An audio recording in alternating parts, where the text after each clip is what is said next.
the agenda first. There is one or two items before we get to the planning bit. Apologies for absence. I understand that Charlie Kane is unwell last night, so I gave us why he's not here today, so we're giving his apologies. Thank you. Declarations of interest, anyone? No, thank you. Well, we move on to the planning application, and there's only one, and it's the East Anglian Tennis and Squash Club. And I'll ask our planning officer to. Oh yeah, minutes of last meeting. Do we agree on them? Those here. Thank you. Now we move on to the planning, and I'll ask Matthew if you can take us through the report, please. Yep, thank you, Chair. So this is planning application reference 24-00427F for the East Anglia Tennis and Squash Club on Lime Tree Road. Proposal for the erection of 2 paddle tennis courts. So just for those members that aren't necessarily aware, so paddle tennis, so it's classified as one of the fastest growing sports in the world by the Lawn Tennis Association. Essentially it is a combination of tennis and squash, playing kind of across the net as you would a tennis game, but utilising the glass on the side and rear walls to essentially play the ball off. It is the whole court is enclosed in a mesh metal fence. In terms of the materials used for play, the rackets are not the same as a tennis racket, so they are a thicker fiberglass or carbon fiber bat as opposed to a strong racket, slightly smaller ball which is more dense as well. In terms of the site, so Lime Tree Road is situated between Newmarket Road and Ipswich Road. It's a residential street. And to the rear, so down to here, is the Ring Road on Daniels Road, the City Ring Road. The site has a central clubhouse, which also houses the cafe bar, as well as internal squash courts. And then we have 10 tennis courts around the outside. To the north of the site, so over the road of Lime Tree Road, is the Newmarket Road Conservation Area. Houses pictured above, I believe that's kind of 6, 8, 10, 12 are Grade 2 listed buildings within the conservation area. The site also has kind of other residential properties which we have kind of considered within the application, namely 13A to this side, which shares the boundary with the club, as well as number 15 Lime Tree Road, which shares the boundary with the existing tennis courts. For some reference for historic mapping, so we can see the site has been used at least since the map show in 1928 as a tennis and lawn pavilion, croquet as well listed, with kind of the pavilion in the middle there. You've still got 6 to 14 Lime Tree Road. Again, no evident development around the site as of yet at that time.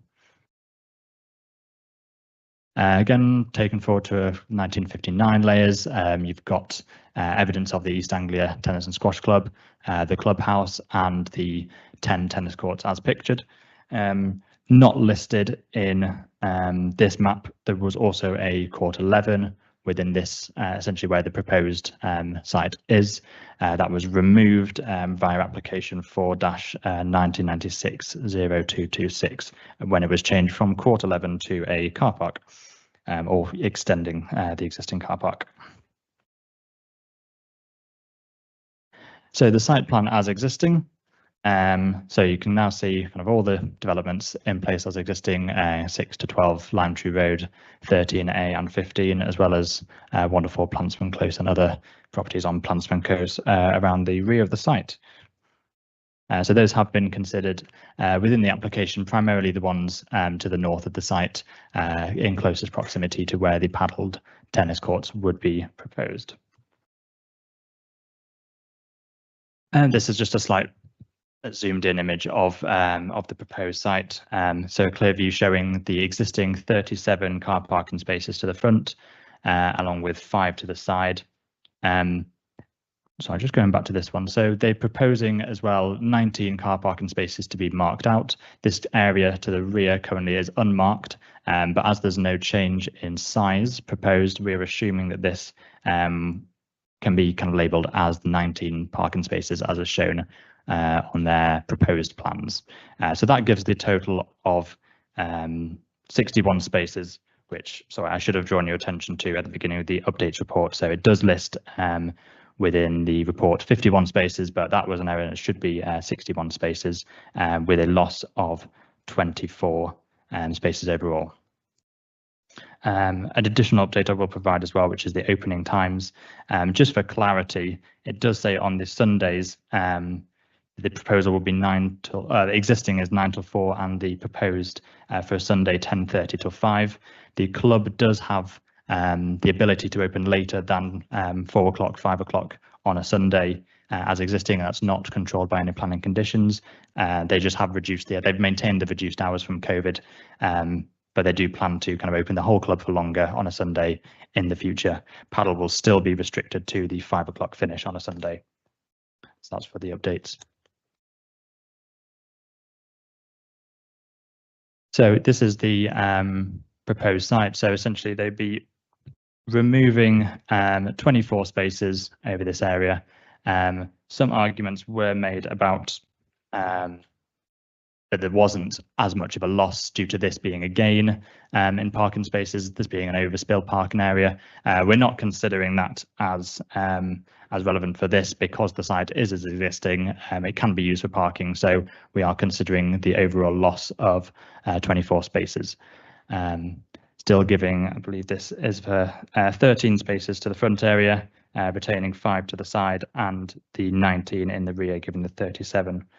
In terms of the parking provisions within policies DM 31 and Appendix 3, used for a few measurements in case to kind of clarify what parking we need to provide or what kind of maximums we should be providing, which is outlined a bit more in paragraph 82 of the report. Essentially, we've kind of measured the area size for indoor courts and outdoor leisure facilities, which overall gives a 39 space maximum recommendation for this site if it was proposed in its full. So currently it does exceed that. So we found that the kind of resultant 37 spaces is appropriate for the loss. In terms of the trees on site, so the courts will require some level of pruning and the trees on these have been covered by a tree protection order, order number 621. We will be requiring via a condition that the details will be submitted by a sufficient arboriculturalist and agreed to in writing upon review of planning and tree protection office.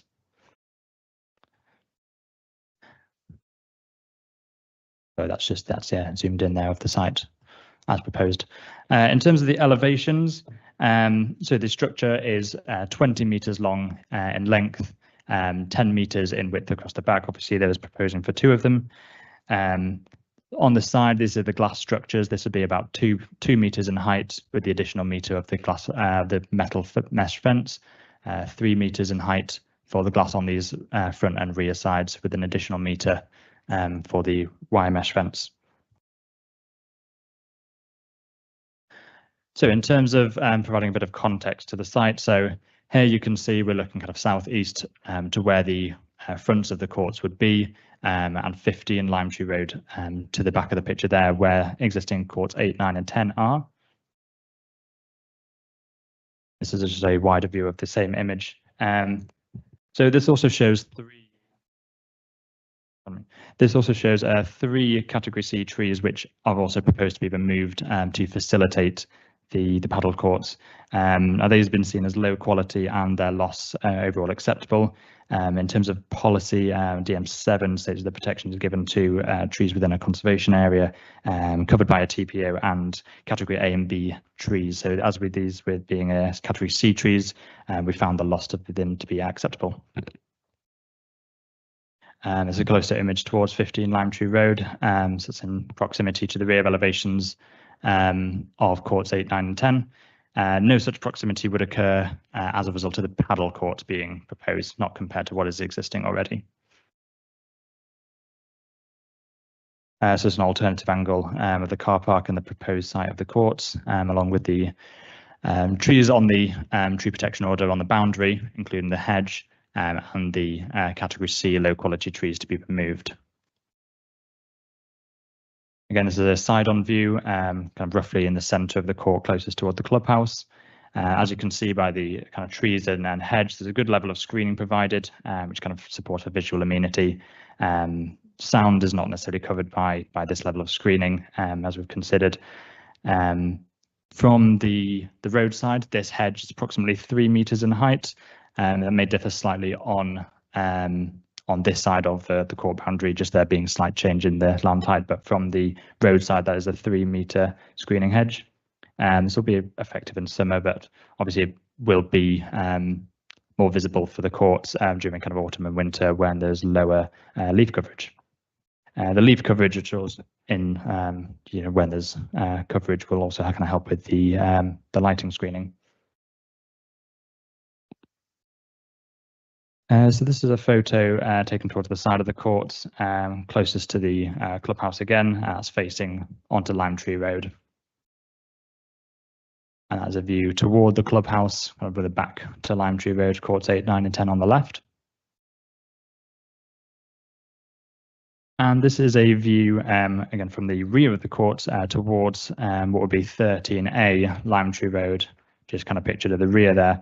And now this property was considered to be the most relevant to protect, which also aided in the orientation of the courts. So one of the reasons that the courts were orientated this way with the higher rear walls on this side was the level of sound attenuation that provided, details of which can be found in paragraph 47 of the reports.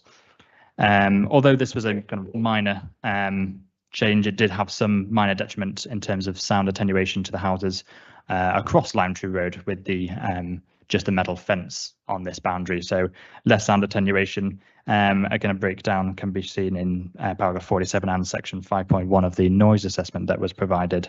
But given the proximity, it was found that this was the most suitable layout, as long as well as other benefits in terms of kind of the height and visual amenity, and the protection of the trees with the highest part not being directly below the trees.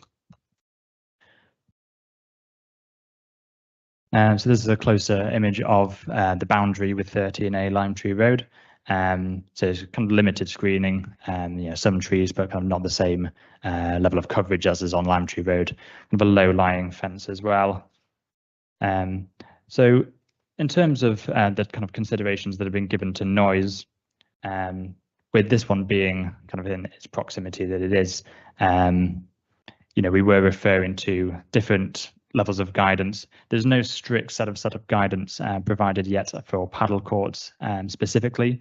A lot of the tests have been done in relation to the kind of guidance from Artificial Grass Pitches Sports England, which refer to World Health Organization's guidelines for community noise in terms of the level of noise not exceeding 50 decibels within a metre of the facades of the living spaces and in the daytime. So this is all shown kind of between sections 44 and 47 of the report, showing that the calculations done for the noise assessment that was submitted show that there's a potential for kind of up to 48 decibels average to be received in this area. I believe just by the cars that are shown on my cursor, that's kind of where the receptors were taken to make this measurement. I do believe that there was reference that no allowance was included for screening attenuation to provide kind of a worst case scenario noise assessment.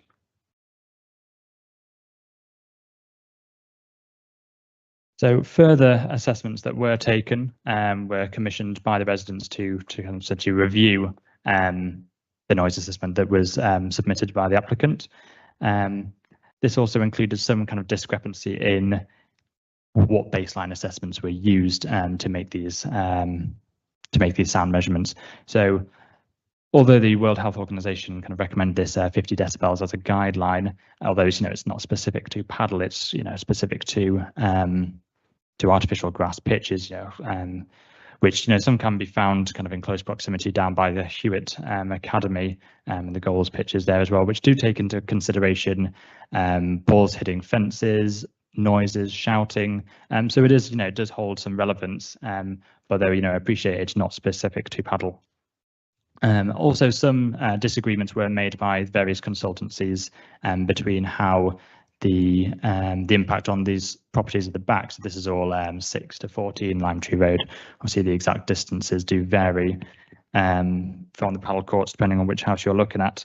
In terms of what level of where we should be kind of measuring from, obviously there's the boundary to the boundary to the house, and then the boundary to the rear garden area. So some disagreements were made in what point was kind of considered the most appropriate to place receptors and to consider the amenity impact of the noise in those locations. Overall, the results from the Clark-Saunders noise assessment that was commissioned by the residents showed kind of really enforced that, we should be kind of going off the background noises, which were quite lower in the evenings. So later in the evenings, obviously there's still a lot of activity going back and forth from just the tennis and squash courts and the overall use of the club and the street up into the late in the evening, and kind of recognised that past I believe it was 9 o'clock on weekdays and 7 o'clock on weekends, the potential of the lower background noise did kind of exacerbate the potential harm that could be caused by the paddle tennis courts, which we feel we have appropriately considered in recommending restricted times via conditions. So this is the side road, again, just straight down to the club entrance with 13A on the left-hand side on the boundary, 5 parking spaces to be retained as existing. These are properties 1 to 4 Plantsman Close and access to the rear car park area. These directly look over courts 1, 2 and 3 as existing, and there's no change proposed for those. And this is the currently unmarked parking area. There's no change in size, so assuming that the 19 space capacity that they're proposing remains unchanged. As I've said, there was arguments that this was an overspill and essentially swapping the car park, but as this is an existing facility, it's not considered as new parking. Access to this will not change. Again, this is just a closer image of 6 Lime Tree Road from the club entrance. So again, some of the discrepancies within kind of measurement for noise amenity. For reference, this is approximately from the paddle boundaries, about 15 meters from boundary to boundary, 34 meters from the boundary to the dwelling, and then about 45 to 50 meters or to 55 meters, again, depending on what house you're going to, from the boundary to the rear gardens, with obviously the house in between. This is some of the on-street parking provision. Pictured here is a space for 10 non-permitted spaces, allowing 4 hours of parking. There is double yellow lines pictured here, which kind of around the entrance, but there are single yellow lines in other areas, which do restrict parking, except after 8:30 p.m. on a weekday, and no restriction on a Sunday. Due to some of the trees in place, there is limited visibility when pulling out of the site. That's better pictured kind of here. So there is limited visibility, and that this is acknowledged and has been acknowledged by the Highways Authority. But as this is an extant site with no proposed changes to the entrance, this has not been considered as relevant for the purpose of this application. So there's no change proposed to this. And this is a view to the other side of the fence. Likewise, the entrance just on the other side to 13A Lime Tree Road. And then this is just to, I could leave these up. That's the end of kind of everything that I'd like to cover. And I'll leave these up. I have the closer one and the more zoomed out one if anyone wants us to have those on as reference for any questions. Oh yeah, so I will talk about the recommendations that we'd like to make. So we are recommending for approval subject to conditions, which is a standard time limit in accordance with the approved plans. The details of arboricultural works to be submitted and agreed in writing. So this is all to do with the what pruning will be required of the trees. The details of the management plan that have been submitted, which includes how they will manage kind of any noise complaints, general operations of the club, and as well the time constraints that have been agreed. All the details of this will be adhered to at all times. The restricted hours of use will be adhered to. The construction of the courts will be in accordance with the lighting specification, which we have found to be acceptable. Details of resilient fixings will be submitted to. This helps with the reverberation and kind of any rattling of balls hitting the court. Details of cycle parking will be submitted to us and agreed in writing. And we did have an additional condition, condition 9, which is the car parking to be laid out as per the approved plans. However, we'd like to make one slight variation to that following a conversation with Councillor Calvert, raising some issues and concerns with the access to cycle parking areas. We feel that some rearrangement of the parking can be achieved without resulting in any net loss of the parking on site. We did want to maximise the level of parking on site due to the number of parking spaces that were removed. But we feel that, you know, if we asked for a condition requiring new details to be confirmed, that this could be achieved to improve that. Thank you. Thank you very much for that. We have got some speakers. If I pronounce your name wrong, you can have a go at me when you get to the microphone. But the first one on my list is Geraldine Wesby, and you have 3 minutes. What I go for? There's a button on your microphone. On, is it? Is that okay? If you move it a bit closer. Is that okay? Yep, that sounds better. Yep. Thank you. My name is Geraldine Wesby and my family lives directly opposite the tennis club. One of our key concerns is the criteria which has been used by the applicant to justify the acceptability of paddle noise. As Matthew has just pointed out, there's no specific guidance aimed explicitly at paddle noise. The applicant's reliance on the World Health Organization's criteria of 50 decibels as being the acceptable maximum limit is strongly refuted by the residents' consultant, as it's recognised that the guidance doesn't adequately deal with the intrusive impact nature of paddle noise. And indeed, the Environmental Health Officer states in her report that, and I quote, "The jury is out whether this is the correct guidance to use, as paddle is a new and evolving sport." Therefore, we suggest that reliance on the World Health Organization criteria is clearly not a robust basis on which to make the judgment that paddle noise is acceptable. An alternative and more appropriate assessment method is to measure the impact of introducing paddle noise in the context of the existing background noise conditions. The background noise levels recorded by the residents' consultant showed that Lime Tree Road was significantly quieter, especially during the evenings and weekends, than originally suggested by the applicant's report, meaning that the introduction of a harsh, repetitive, impulsive sound such as paddle would be proportionately more intrusive and disturbing. Officers have accepted these findings and the noise nuisance has been partially mitigated by negotiating reduced operating hours on weekday evenings to 7 p.m. But this still leaves residents having to endure similar excessive noise levels throughout the weekend when background noise levels are equally low. The proposals will undoubtedly impact the amenity of the area and the living conditions of the neighbouring occupants, and as such we believe are contrary to the Council's adopted local plan policy DM2.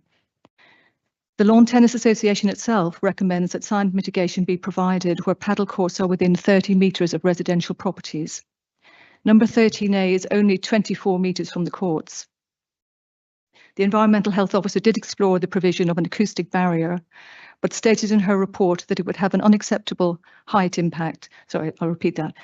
That it would have to be of an unacceptable height in order to provide any real impact. We would respectfully suggest, therefore, that planning permission should not be granted where it's already accepted that the predicted noise nuisance cannot be adequately mitigated. However, if despite all of the above concerns, the Council is still minded to grant permission, we'd like to make one final appeal, which is that as a minimum, operating times be further reduced on Saturdays and Sundays to 4 p.m. and conditioned accordingly. This would make for more consistency in aligning with the lower background noise levels at these times and with the club's current closing time of 4 p.m. on Sundays. Thank you. That's brilliant. Thank you very much.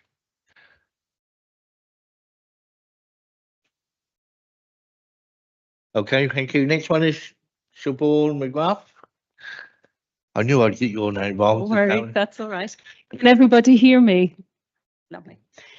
Thank you for allowing me the time to speak. So we live at 13A Lime Tree Road, so we're the immediate neighbours approximately 24 metres from the proposed paddle courts. We feel we're going to be one of the most impacted with this planning application. We object on the not just the increased volume of noise that is clearly evidenced with the reports and experienced in our gardens during the oral demonstrations arranged by the club that has caused us significant concern, but it's also the quality of that noise. We've experienced this firsthand at the paddle courts in the Royal Norwich Golf Club. It produces a rough, harsh sound that is far more disruptive than that produced by a tennis club that we've happily lived beside for many, many years. This new noise pollution is going to affect the whole family. My husband, who's here, and I both work full-time for the NHS. The impact of this noise cannot be overstated. We felt it was so significant, we've rearranged clinics at short notice to attend the meeting today. We expect to be able to relax and enjoy our free time in our own home and garden without any intrusion as we do now. My husband's work includes overnight duties, meaning it is more important that his rest is not disturbed during the day. Our bedroom is closest to the club boundary, and this intrusive banging will disturb his rest and could make it impossible to sleep. Our ground floor extension houses a work office, which again is closest to that boundary. During the warm months, we have those windows open, and I feel that with this paddle noise, it may make that room not fit for purpose. Our second objection then is with regard to the road safety. The entrance of our home is immediately to left of that club access. Cars leaving the club frequently encroach on our share of that area when they're turning left to leave.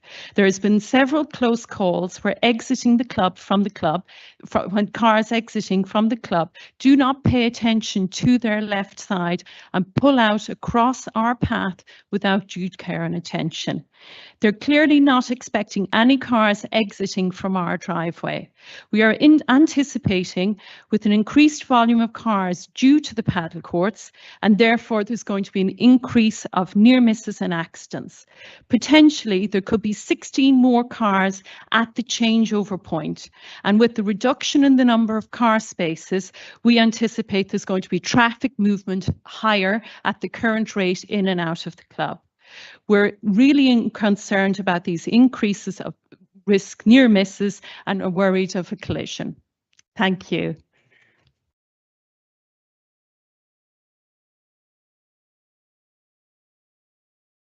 Yeah.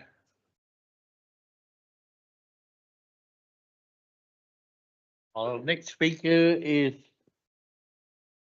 Hill. I can't pronounce your name, I'm very sorry. You've done it. Thank you. Sue Taylor? Thank you.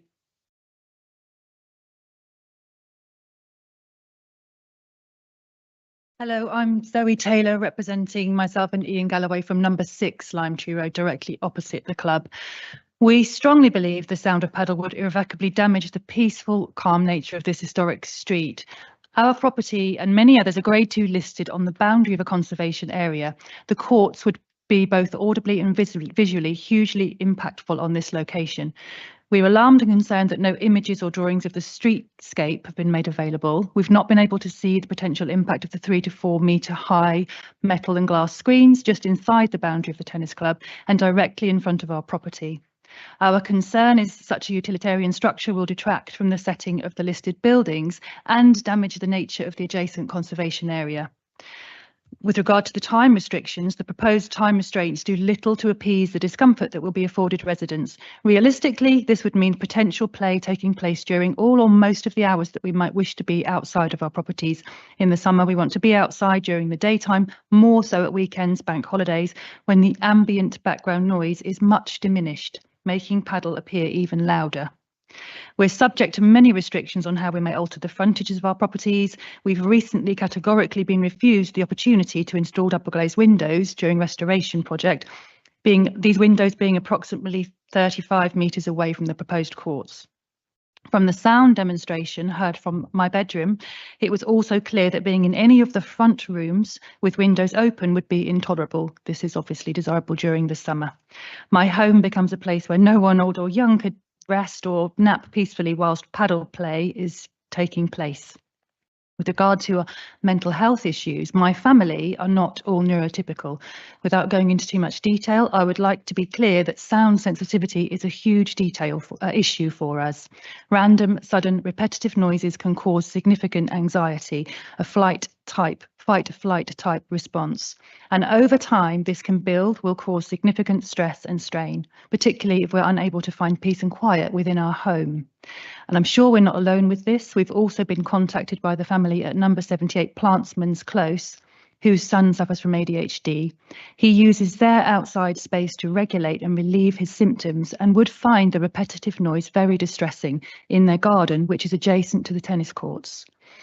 My partner and I both work from home, so there will be no reprieve during the day.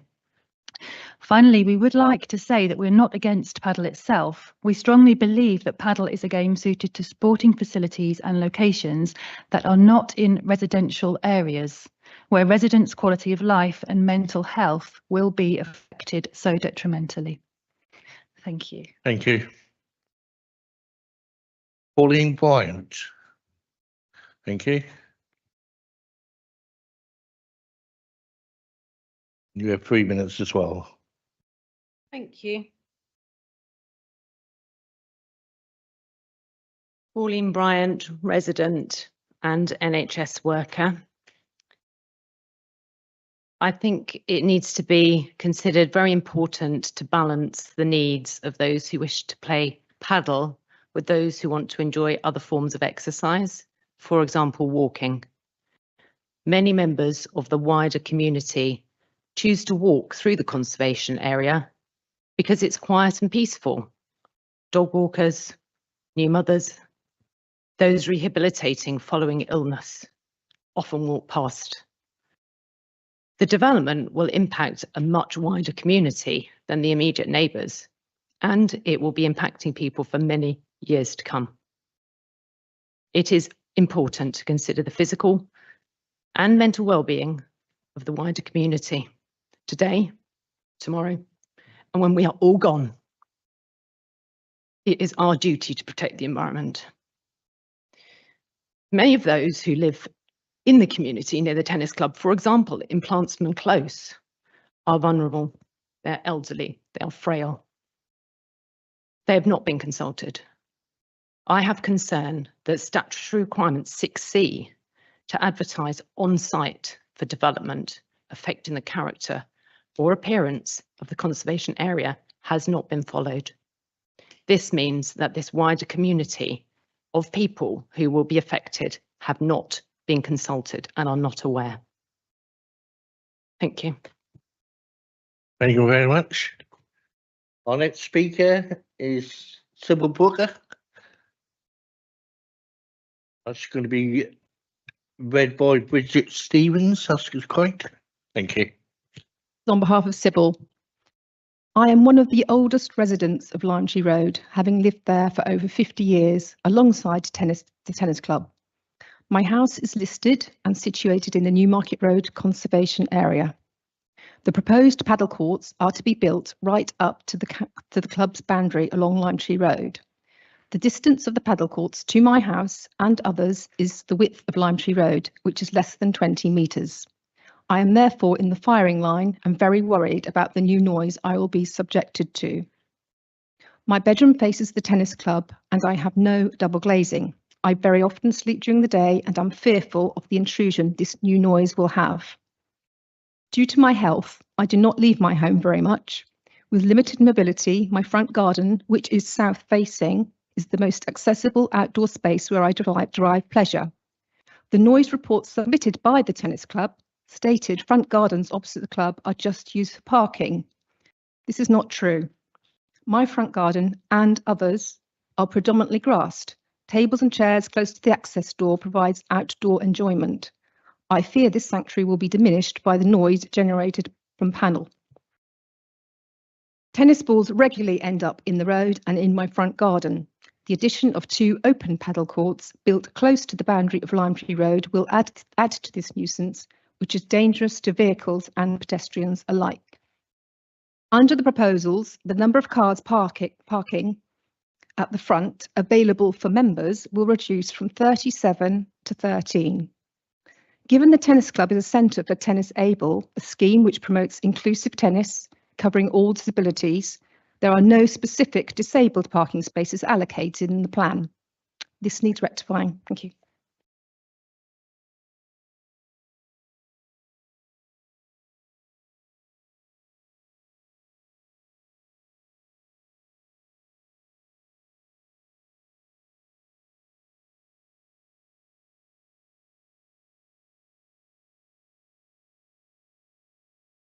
I'm Barbara Goodwin. I live at number 4 Lime Tree Road. I'm also a tennis club member.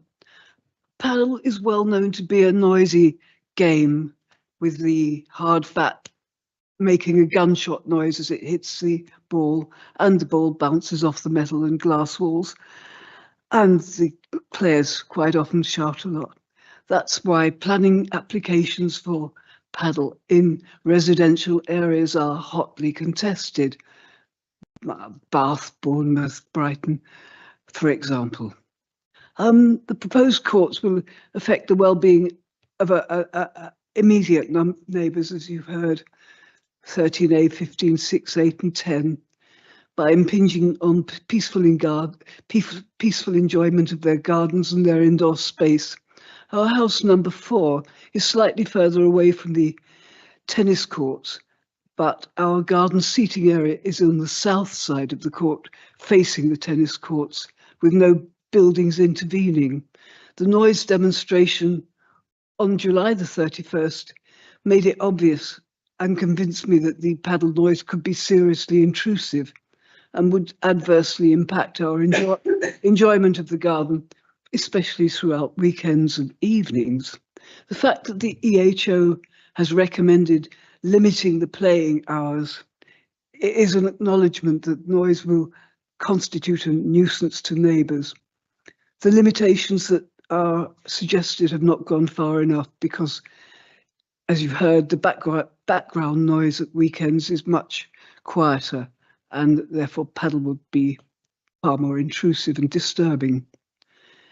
I'm also concerned about the intensification of traffic and the lack of parking, which will force players to park on street, with up to 16 extra vehicles arriving at crossover time when the paddle courts are fully occupied. The planning officer states that the revised proposal, with its conditions, balances the needs of the club and of residents. I disagree. The residents have a very reasonable need to enjoy the amenity of their houses and gardens without excessive noise nuisance. And that has been balanced against the club's desire to establish paddle as a money-making enterprise. That's certainly how the proposal has been put to club members. It will be a profit maker. That's the club does not need paddle, and the applicant has not claimed in its application that financial viability rests on the paddle courts being installed. So it's a question of balancing needs against desires and aspirations of the club, the needs of the residents. The club will survive and will flourish without the paddle courts, and the neighbours support it as a centre of tennis and squash excellent, but not as a wannabe regional centre for paddle tournaments and league games. There will soon be bigger and better courts, paddle courts in Norwich, in far more suitable locations. That's it. Thank you. Thank you. Peter Green, eh? Pete, what about it?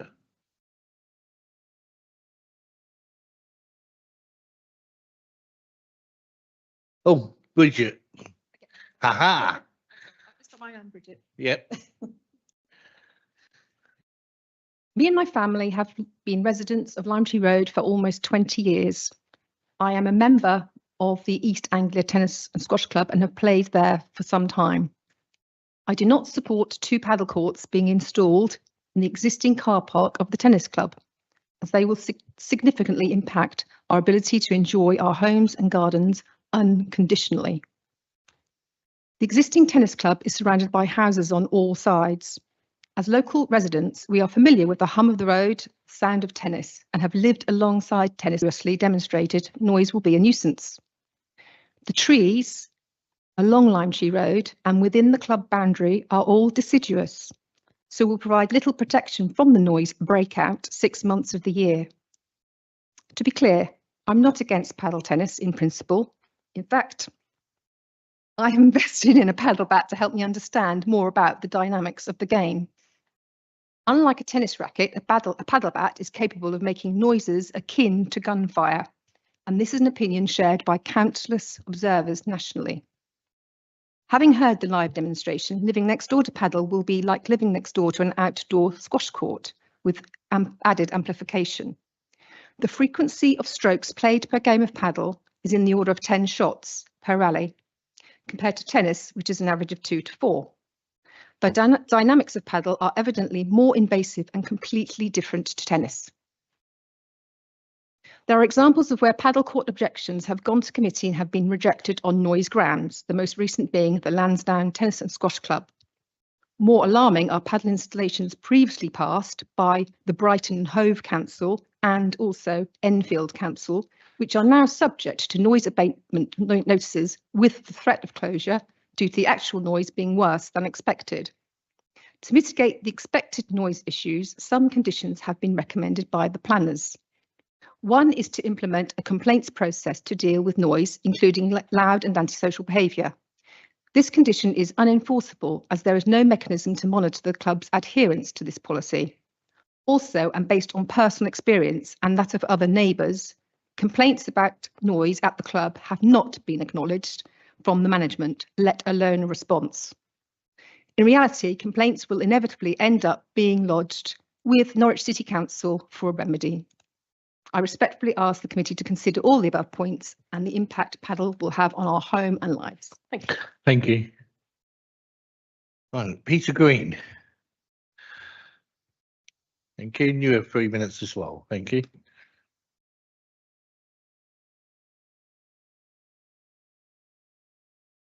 My name is Peter Green. I'm a resident in Lime Tree Road.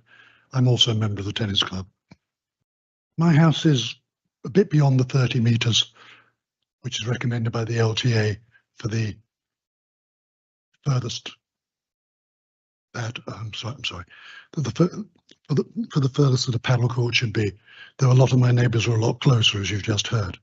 But even so, I know that the paddle courts are going to create a definite intrusion into my garden because we had the oral demonstration, which made it amply clear. No doubt we're also going to be affected by the fact that there will be increased traffic and congestion on the road, as we've also heard about. That the proposed paddle courts will have a negative impact on the neighbourhood is agreed on all fronts. Both noise reports indicate this. Both noise reports that were produced by both the club and by the residents agree this, and so do the officers' reports. So the real question is whether this impact, which ranges from irritating to frankly disastrous for people who are very close, is justified by any benefits which accrue to the community at large. Now, the clubs existed in harmonious relation with the area, purely residential area, for over 100 years, but this marks a real new step in direction. The proposal was put forward by the trustees of the club without any consultation with the neighbours, without any preliminary sound report, indeed without any apparent care for the impact whatsoever. Incidentally, it's also been put forward without checking with the members of the club. It hasn't been voted on or debated within the club itself, only the trustees have put this forward. Now, late in the day, a paddle court operating plan has been introduced to the proposal to limit things down, and this plan bigs up quite strongly the amenity aspects of the proposed courts. But the information sheet circulated by the trustees to the club members in an attempt to garner support for the project internally. Here the story is completely different. The emphasis is entirely on money, which can be earned, the increase in profit, and which the club can expect.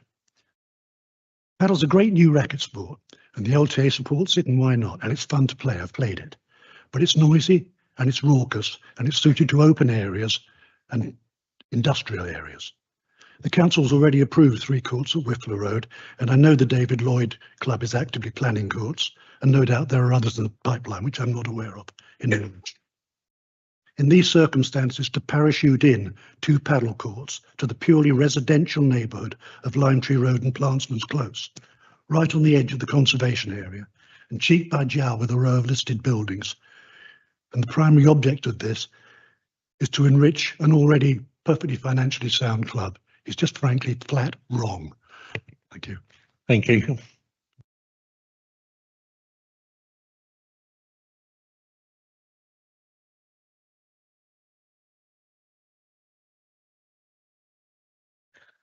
Roger Westby. Thank you.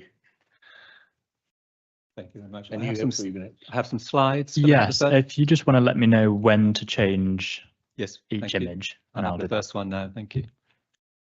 So here are a few slides that we hope will help you with your decision making.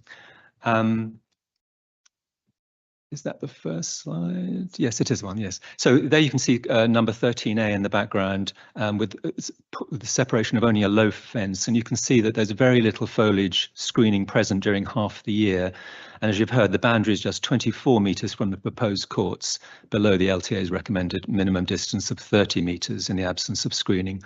And please note that that's the back garden you're looking at that will be exposed to the noise.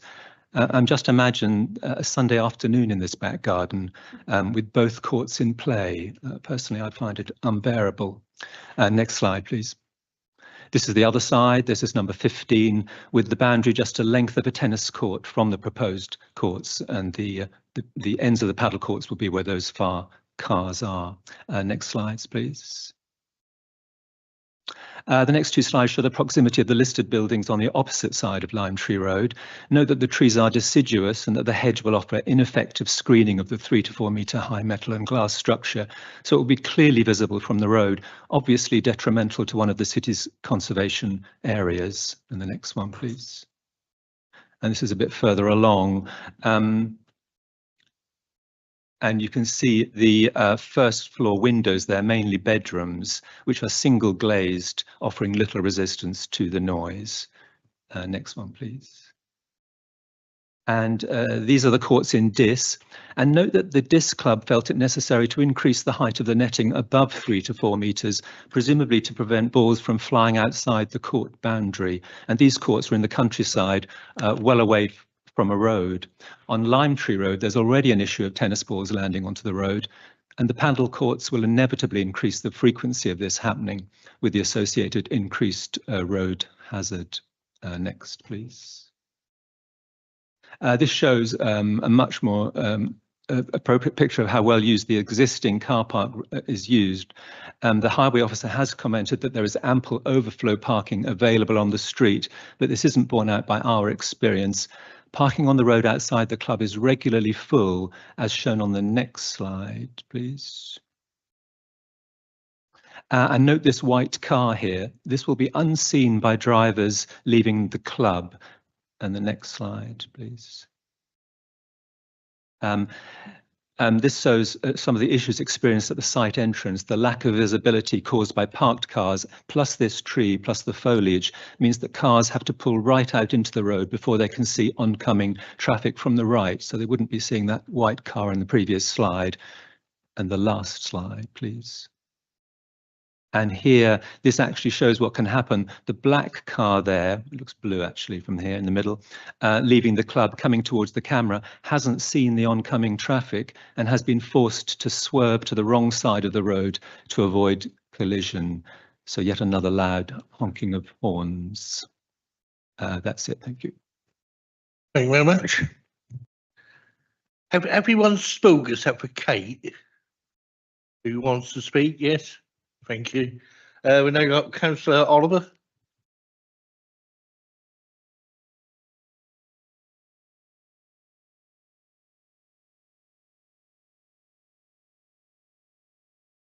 I'm afraid you only got 3 minutes as well, Kate.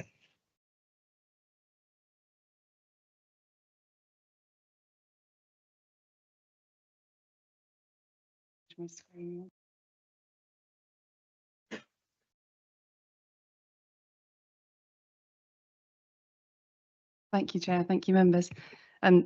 So you've heard all kinds of well-considered reasons to object. I wanted to highlight a couple of issues.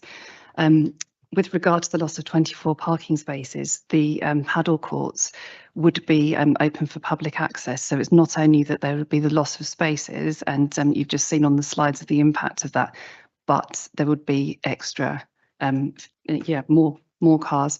I'm particularly concerned not only about the safety of the residents on Lime Tree Road, but also Plantsman Close, which has been mentioned. It's bungalow dwellings and primarily occupied by disabled and or elderly people. And there have been objections received from residents on Plantsman Close as well. One of, I suppose my chief concern is the unknowns. Paddle as a sport is quite new to the UK, so we're reliant on emerging evidence. And there was mention of the grass courts on the Hewitt School. Now, I've received as ward councillor concerns and complaints from residents on Cecil Road. So clearly things aren't always ideal, and when facilities are open for public access, you don't have the buy-in that you do with the club. So it will be, potentially different people coming all the time. In a road like Lime Tree Road, you don't necessarily consider the residents, because everything's kind of set back from the road, and people, are enjoying their sport. They pull out in their cars, they're, enjoying things, making noises, etc., etc. And it's only in retrospect that we can do something about that. You can put up signs and say, please consider the neighbours, but it's not going to be forefront on people's minds. I think we have clear evidence that it's going to be an unacceptable impact, not only on the residents, many of whom you've heard today are actually members of the club, so are not anti the club and are keen to work with them and still to be members, regardless of the outcome today.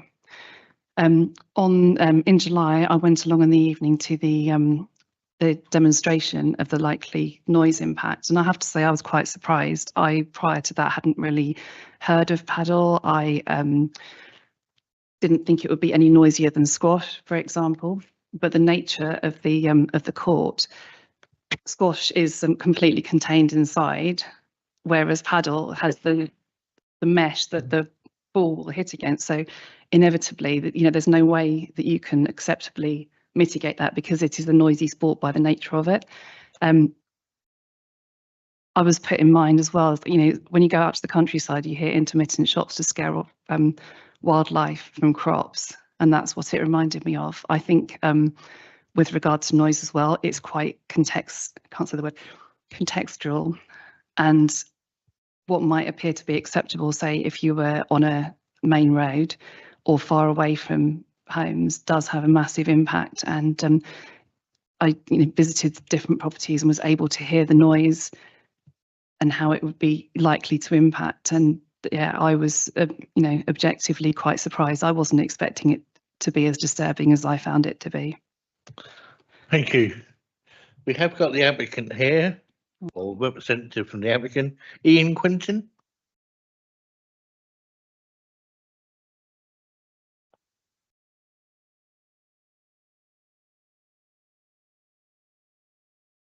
And you're allowed 6 minutes. Thank you. Thank you. I won't need. I'm Ian Quinton. I'm one of the 4 trustees at Lime Tree Tennis Club. I actually represent the Norfolk Lawn Tennis Association as the trustee. So this is really further to our written statement, and I guess I really want to start by thanking the committee and particularly Matt Hickey for the diligent way you've gone about things. We've read Matt's well-written and objective report. We agree with the findings, and in particular appreciate his efforts to find a compromise that suits everyone.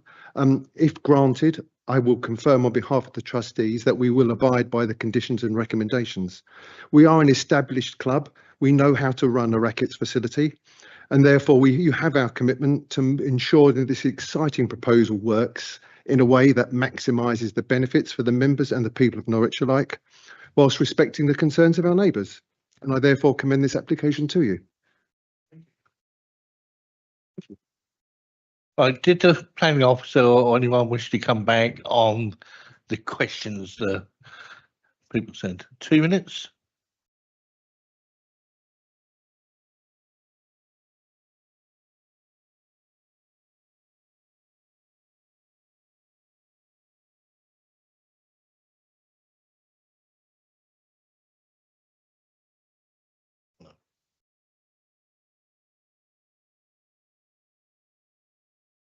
Okay.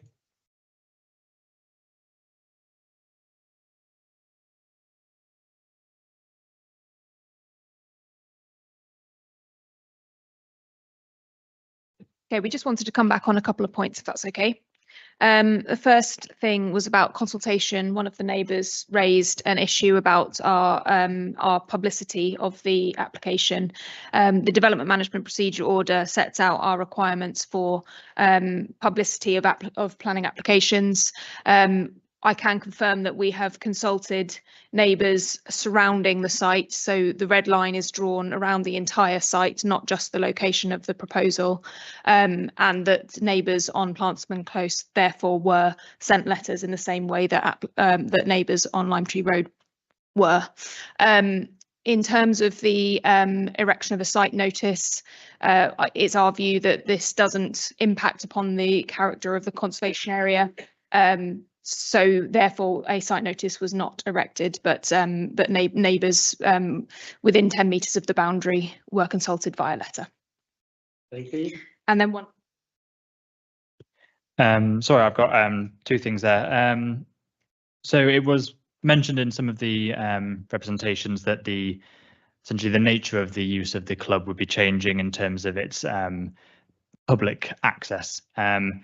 From doing research myself and contacting the club directly, not going through the applicants or the trustees, all the tennis courts and squash courts are available to be used by members of the public. I called up, I didn't give my name. I said, do you have availability for non-members? And they say, yes, you can do a pay to play, contacting the club, seeing what availability they have, and booking a court that way. So in terms of that this paddle court will be available to both members and the public is not a change in how the club is currently used.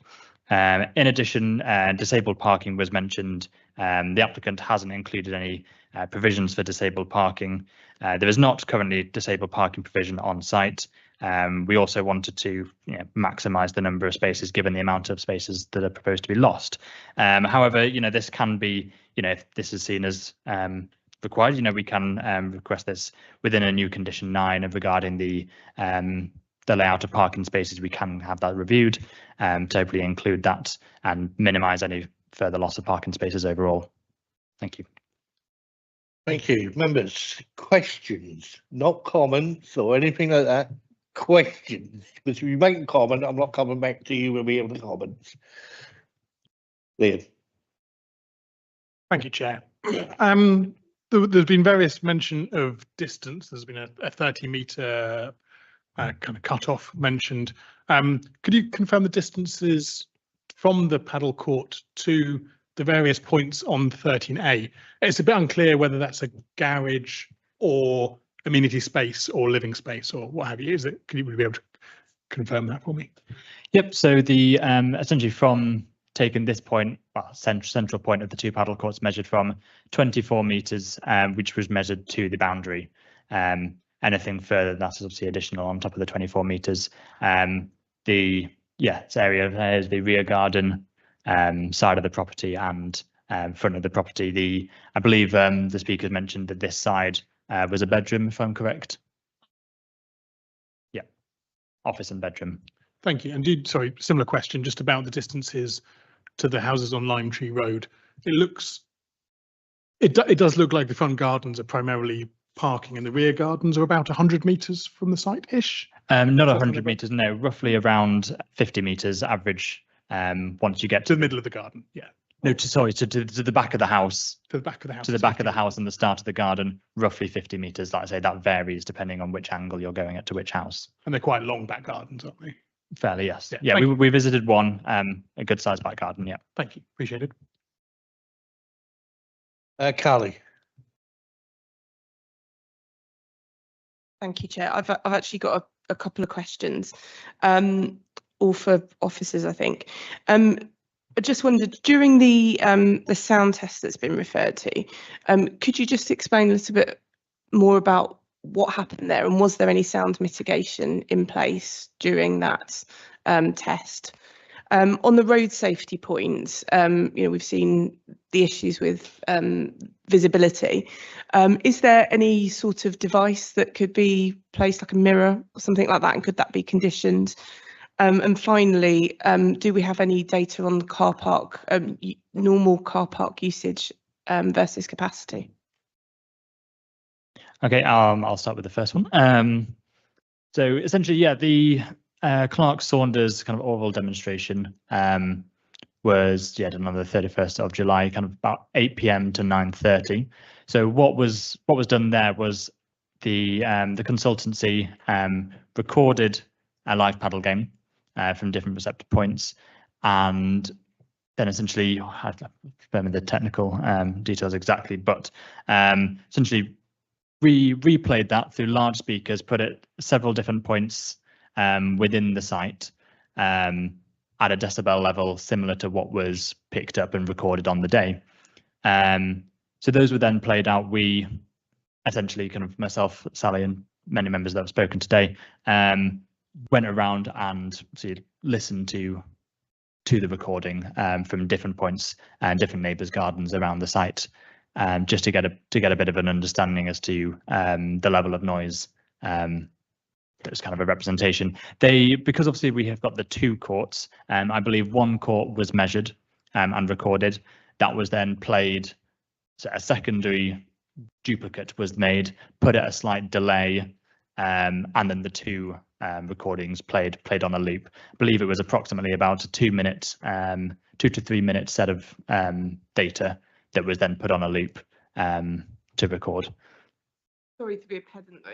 I just want to understand the role that the sound mitigation, which is part of the application, played in that. What was the recording of a sound mitigated site, I suppose? There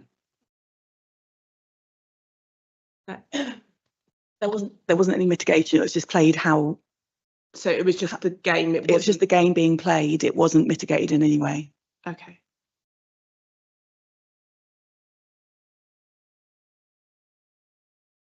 Can I just clarify one thing?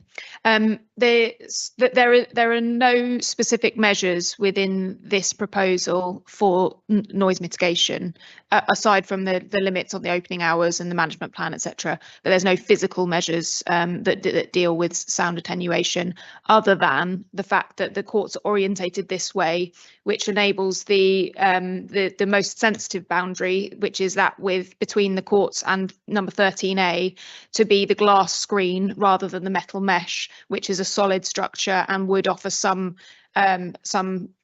protection from that boundary.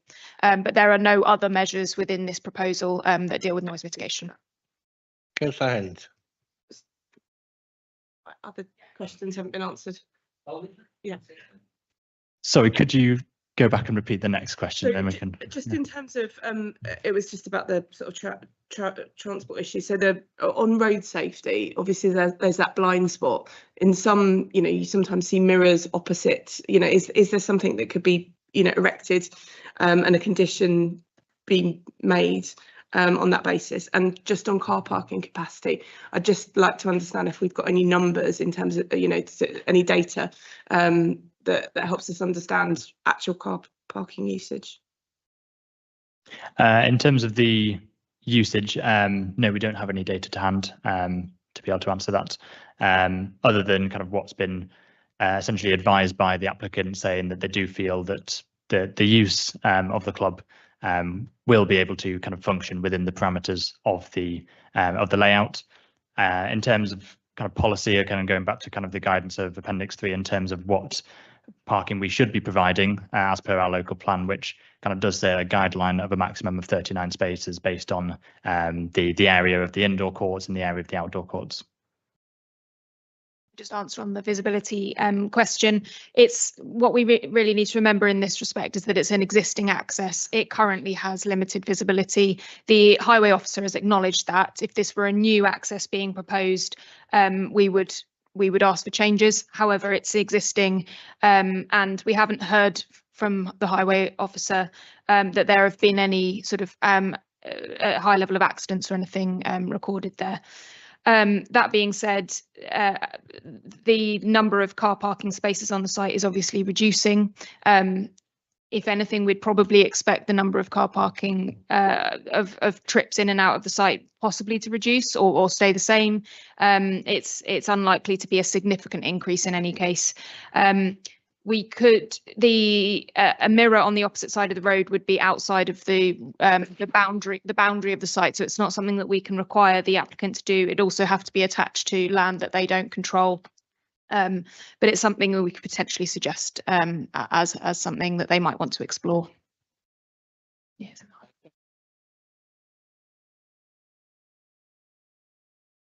Thanks.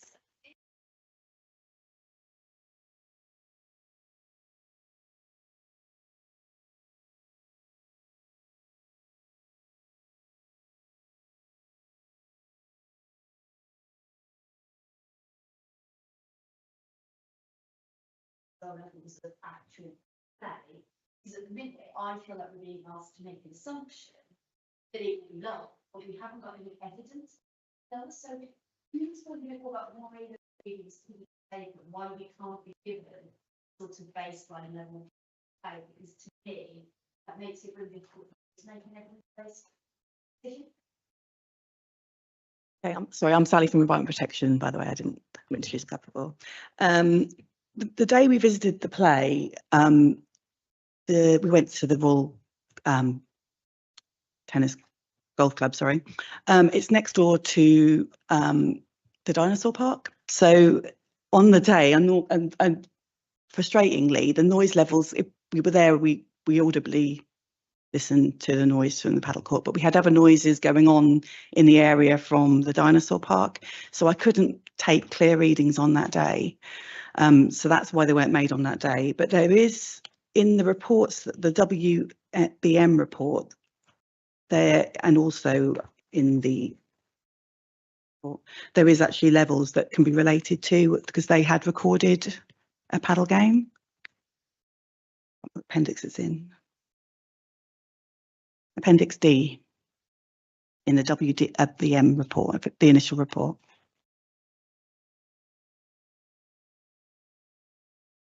You. And this is about the conservation area. Are there any plans which residents have seen which show the scale of the paddle courts from the other side of the road? So the impact on Lime Tree Road. Are there any mock-ups or visualisations of that we can see and the residents can see? No, those haven't been provided. In terms of kind of making comparison between kind of what can be expected, as I pointed out, the height of the hedge from the land on Lime Tree Road is 3 meters, which is the same height as the width or the length of the mesh metal fence. So if you're standing next to that hedge, the likelihood of being able to see much of the court, at least when there's tree coverage and leaf coverage on the hedge, is low. If you're standing on the other side, there is potential to see at least from the higher end on the 4 meter side, kind of the front and the rear. Again, how we've laid it out with the higher end being kind of facing the tennis courts and facing toward the car park, it does help mitigate that impact of having a large kind of glass wall on that side. Obviously, I appreciate that during low level of leaf coverage, and visibility will increase through the hedge. Sorry, could I just add to that? We Yes, obviously have the elevations that Matthew put up during his presentation. I don't know whether it'd be useful to put those back up again.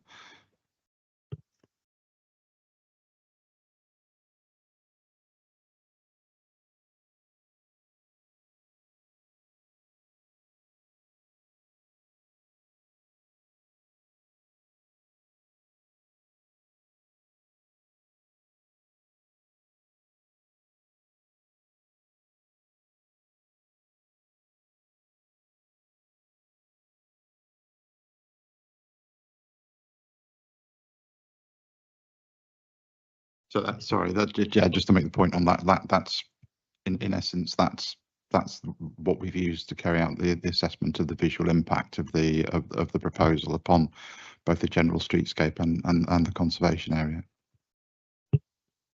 And taking into consideration that this line along the top is basically the same height as the top of the hedge on Lime Tree Road. Councillor Says. Thank you, Chair. Couple of questions, if I may. Were any other locations within the site considered for the location of the paddle tennis courts? And also, was any consideration given to, I understand that the glass walls or whatever the material is will provide noise attenuation, but was there any consideration given to providing additional acoustic fencing around the courts or nearby between the houses or something? And I did have a third question, but it's escaped me for the moment. Yep. Okay, so yeah, in terms of alternate sites, that was a conversation that was had. It was found that this would be the most appropriate site. So alternate locations were this rear car park area. Obviously, in terms of the size of the space that you've got to work with, that would put right on the boundary with 1 to 4 Plansburn Close, along with there are other properties on, that's just cropped out by the image. We found that given the proximity to these properties, that would be a far worse situation than it is here. Additionally, again, it's slightly cropped out this corner, but you've got properties all along this line, the same as 15 Lime Tree Road that shares the boundary with the tennis courts. This would be paddle courts sharing the boundary with additional properties. So this location that has, the 24 meters distance here, and the, again, very distance between what you'd say is the front of the boundary, the garden, the house, the garden. It's not sharing the boundary with any properties, so that was found to be the most acceptable location out of all of them. Your second question was acoustic screening. Yeah, so that was a discussion that was had with the Clark Saunders consultancy as well, and it was discussed with the agent for the case. Essentially, due to the way that the sound travels kind of upwards, and again, this was mentioned in one of the speakers, you'd have to have a very high fence or acoustic screen to kind of make any sort of impact, probably more high than would be acceptable, and essentially enclosing a property in a large glass fence, which we wouldn't have really found to be acceptable use for the site or for the enjoyment of the property. My third question. There was a demonstration of recordings played at the site to sort of give an idea of the noise levels there. I don't suppose we have those recordings here, so we can actually have a listen to what a game sounds like in here. We don't, and I think it would be quite difficult to make that comparison due to the way they did it was set up to play at the specific decibel to be able to hear kind of a real, as close to a real life representation of it. I don't know if we could pull up a game on the internet now, probably not. So no, we don't.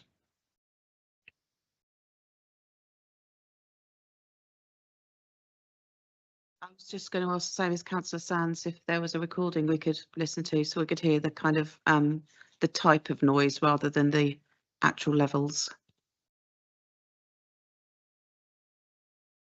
I was wondering whether there's any information on precedents across the country where this type of facility has been built in a very residential area with adjacent houses. I know you've looked at the one near the dinosaur park, which I guess is quite a different location.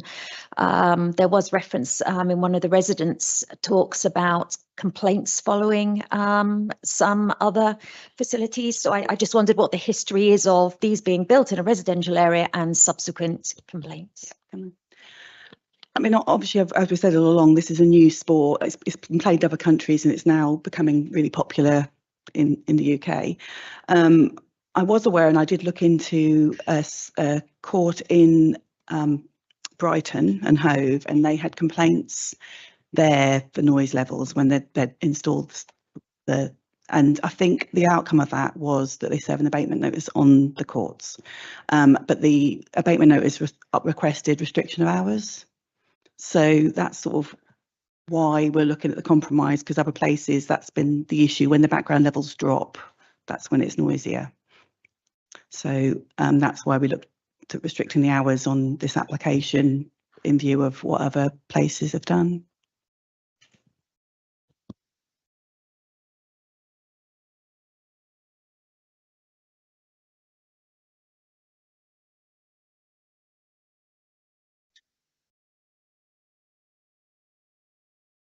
And tell if that's next door, around the corner, or half a mile away, or anything. So I don't think much difference that would make.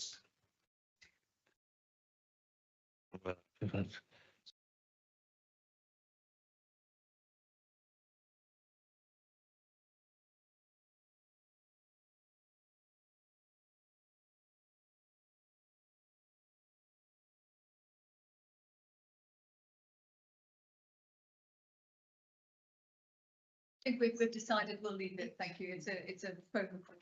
It may not necessarily give you information. You can hear it on the internet just as easily. Yeah, you can find videos of it on YouTube because I looked. Okay, we move on. Before we do that, recommendation to approve, and I will move that recommendation. Thank you. Discussion, anyone? Thank you. I would just like to make a comment about the entrance and exit to the site. I know you've made clear that this is an existing entrance and therefore can't really be considered, even though it's recognised to be perhaps not ideal. And there was also a comment that traffic may be reduced coming in and out because of the reduced car parking spaces. My concern actually is that there will be more traffic coming in and out because there will be more people entering, looking for a space, not finding one and exiting. Whereas at the moment, most people entering will be able to find their spaces and remain. And I also feel that because it's pushing more cars out onto the road, it's generally going to be a sort of a road where you may get turnings, pullings out, and all those sorts of things, which will add to the danger. So yeah, I just wanted to make that comment. I actually think there's going to be more traffic coming in and out. Thank you. I was very concerned when we heard from 13A about the lady whose husband worked night shifts and needed to sleep during the day. They seem to be very close, 24 metres away, and the extension seems to be where they have their office as well. It seems like they wouldn't be able to work with windows open with that noise going on constantly. So I do have concerns about that. Also, about the lady who spoke about the sound sensitivity which people experience. If that's a constant noise, and it's just a constant gunshot noise, which is what people are describing it as, like bird scarers, I can see that would absolutely drive you mad if you just constantly couldn't escape that noise. And people do use their front gardens in Lime Tree. They're not just used for car parking. People do have tables and chairs out there, and they are entitled to peaceful enjoyment of their homes and gardens.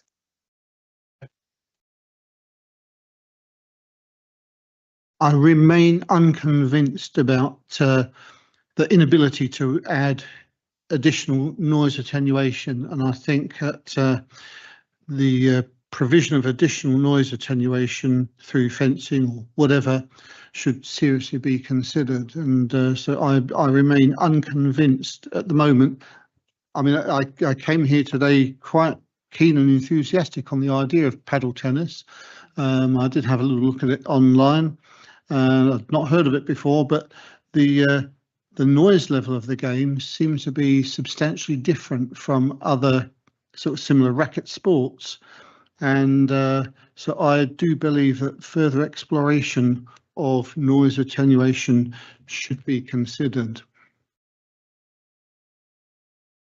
Thank you very much. I welcome the increase in sporting facility in the city. I think it's vital to our city that people have, opportunity to exercise, and I think that's a good thing. I welcome the reduction in car parking spaces. I think we should be moving all our sites to be in line with policy as if they were new buildings. The reduction in car dominance is a good thing.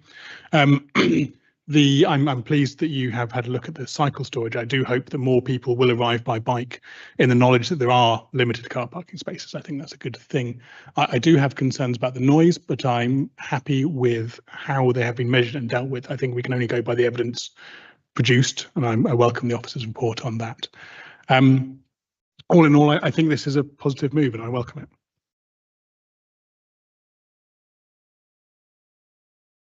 I think I do have some concerns with how the measurements have been taken, and particularly around, listening to them sitting in back gardens when we've got evidence from residents that front gardens are used as amenity space. I think I've got concerns with the fact that we have got these conflicting noise reports. I know that is perfectly normal. I've had applications from my own ward where we've had conflicting noise reports. I know that is a thing that happens, but I also think we as a planning committee have the authority to say, actually, we do have some concerns about these disagreements in them. And I think generally there are significant concerns about this. And I think I'm concerned about the precedent that's been shown across the country where these have been allowed in residential areas, that then that the councils have then had to put mitigation in place afterwards. And I'm not convinced. We've already heard from residents that if this is granted, they'd like a further mitigation of residents. So I'd like to move that if we do move to approve this, that we take into account that shortened thing that they have asked for. I think that would be very reasonable if we did approve it. And I have some concerns that we acknowledge that there may be a need for more sound mitigation, but there doesn't seem to be a plan in place to put that in. And it's sort of being said that actually there is no viable sound mitigation. So we could be allowing something to be built, knowing that there is no way to mitigate the sound any further than is currently in place. And I think that puts residents and the council as well in quite a difficult position. A more minor concern I think I have is around the fact that it's on the edge of a conservation area. There aren't any mock-ups of what it might look like from the road, from neighbours' houses, but we're hearing that residents in the conservation area have, rightfully in line with conservation area policies, been not permitted double glazing, which would help mitigate sound from nearby developments. So I think we've got this problem here. The fact that we haven't even provided people with this mock-up of what it might look like to impact. And as far as I understand it, conservation area rules allow to be put onto things neighbouring it that aren't in the conservation area if it would have problems with the look from the conservation area itself. That's how I understand that rule. Might be wrong on that. And again, my last concern, a slightly minor one, is we're removing trees and there doesn't seem to be a plan to put them back, and I always think there should be.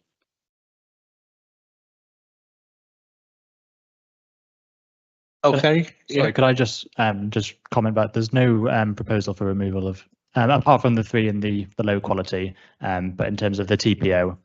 Yeah. Okay, I'm going to say something. I was in favour of this when I first heard it, and I've been up to the club and I look round. But I lived on a Tuxford estate for about 30 odd years, so I know the build very well, and people cut down there. And when the traffic lights went up, they went down the next road. That wasn't so bad then. So it's really packed when they have their summer fete and stuff like that. There's cars just packed down there when they have their open days and stuff.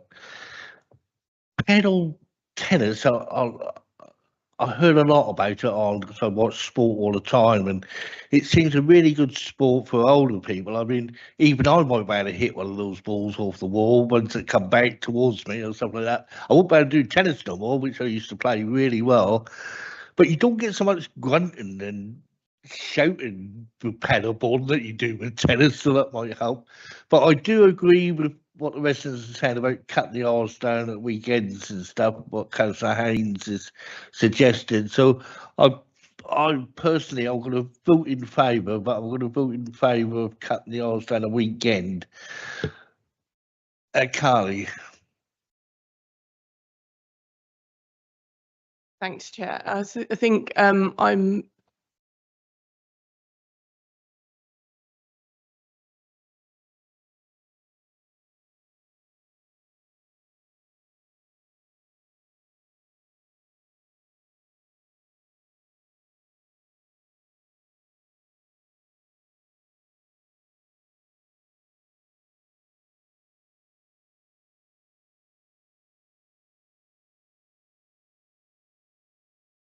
very keen to encourage.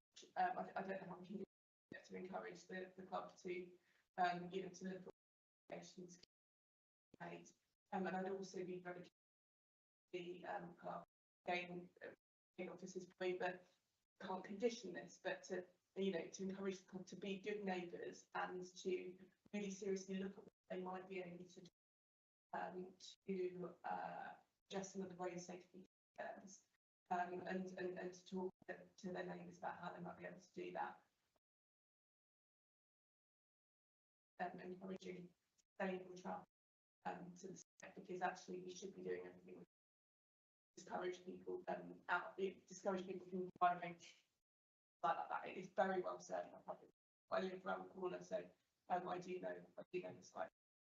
I think again, if we could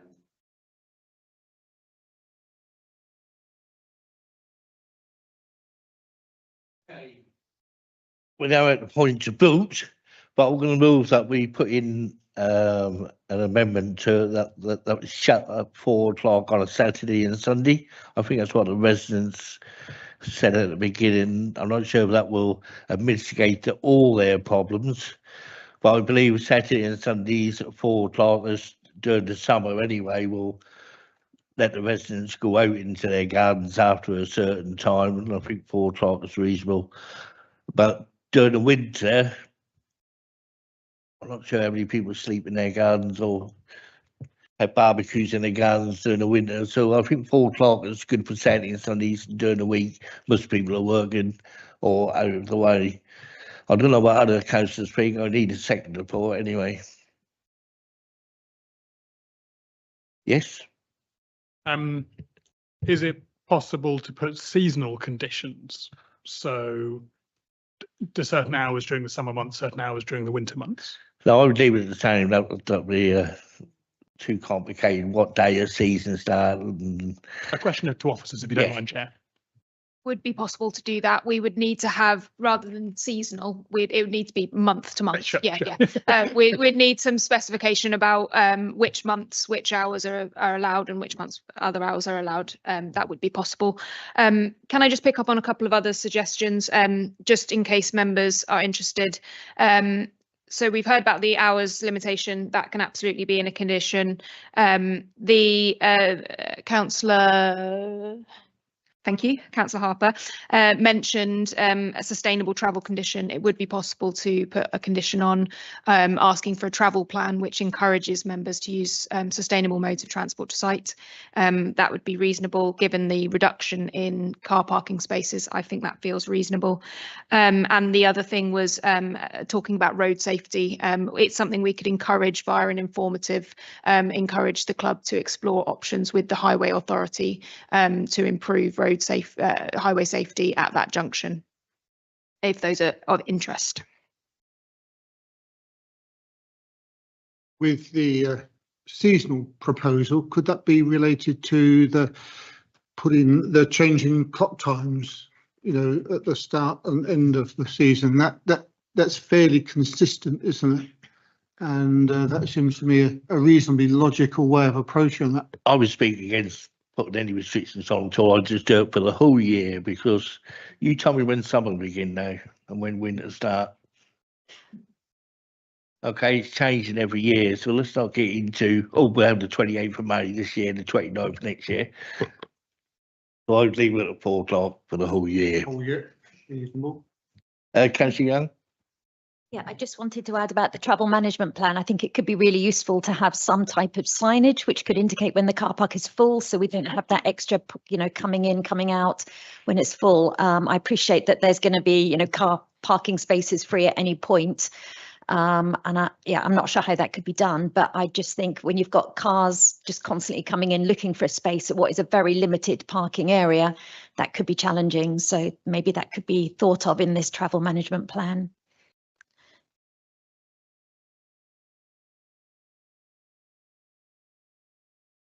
So, sorry, Chair, can I just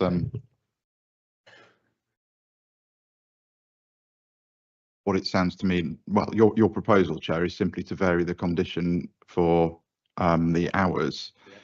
Additional conditions have been suggested by other members. I'm not sure whether that's part of the motion at the moment.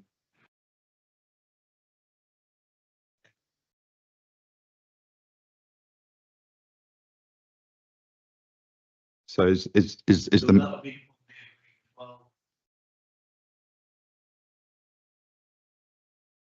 okay, thank you. Just so I'm clear, make sure that we're all on the same page.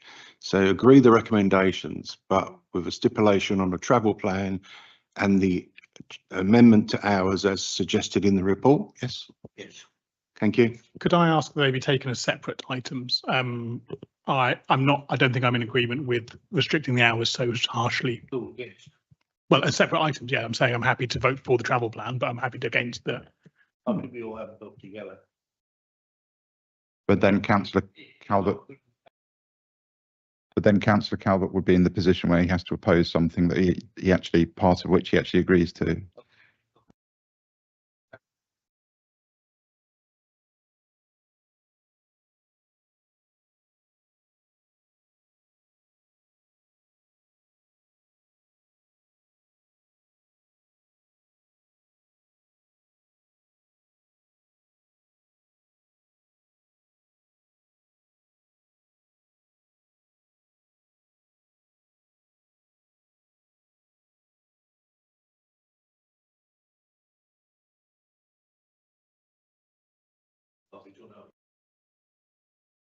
Expressed objection. Okay,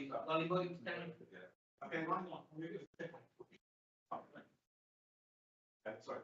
Councillor Davies, yeah. Thank you, Councillor. Okay. Yes. Yes. All of those against, please. You.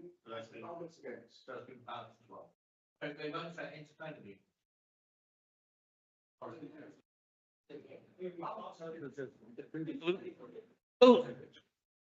Vote on the whole thing put together with the amendments in there now as the essential motion. All those in favour, please show.